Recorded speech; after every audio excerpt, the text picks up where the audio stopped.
നമസ്കാരം, ജനത ഓൺലൈനിലേക്ക് സ്വാഗതം. ഈ വീഡിയോയിലേക്ക് കടക്കുന്നതിന് മുൻപ് ഒരു കാര്യം ഓർമ്മിപ്പിക്കുന്നു. ചാനൽ സബ്സ്ക്രൈബ് ചെയ്യാതെയാണ് നിങ്ങൾ ഈ വീഡിയോ കാണുന്നതെങ്കിൽ ചാനൽ ഒന്ന് സബ്സ്ക്രൈബ് ചെയ്യുക. കൂടാതെ അടുത്തുള്ള ബെൽ ഐക്കൺ ക്ലിക്ക് ചെയ്യാൻ മറക്കരുത്. വീഡിയോയിലേക്ക് കടക്കുകയാണ്.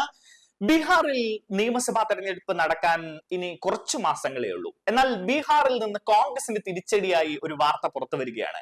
വളരെ രസകരമാണ് ഈ വാർത്ത.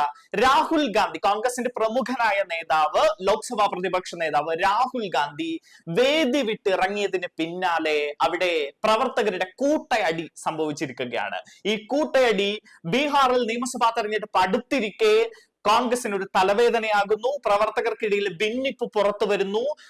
വളരെ വലിയ ചേരിതിരിവ് പാർട്ടിയിൽ ഉണ്ട് എന്നുള്ള സൂചന, അഭിപ്രായ വ്യത്യാസങ്ങൾ ഉണ്ട് എന്നുള്ള സൂചന പുറത്തു വരികയാണ്.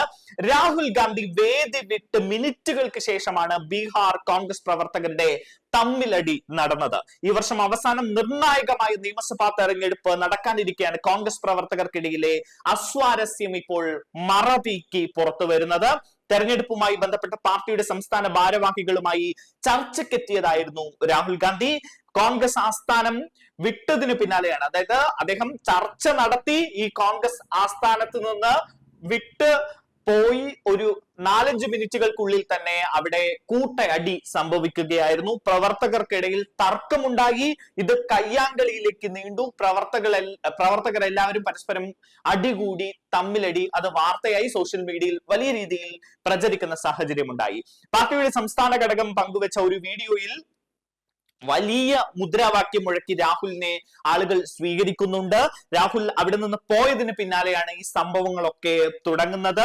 എന്തായാലും ബീഹാർ കോൺഗ്രസ് മുൻ പ്രസിഡന്റ് അഖിലേഷ് പ്രസാദ് സിംഗിന്റെയും മുൻ MLA അമിത് കുമാർ തുന്നയുടെയും അനുയായികൾ തമ്മിലാണ് സംഘർഷം നടന്നത് എന്നാണ് അറിയാൻ കഴിയുന്നത്.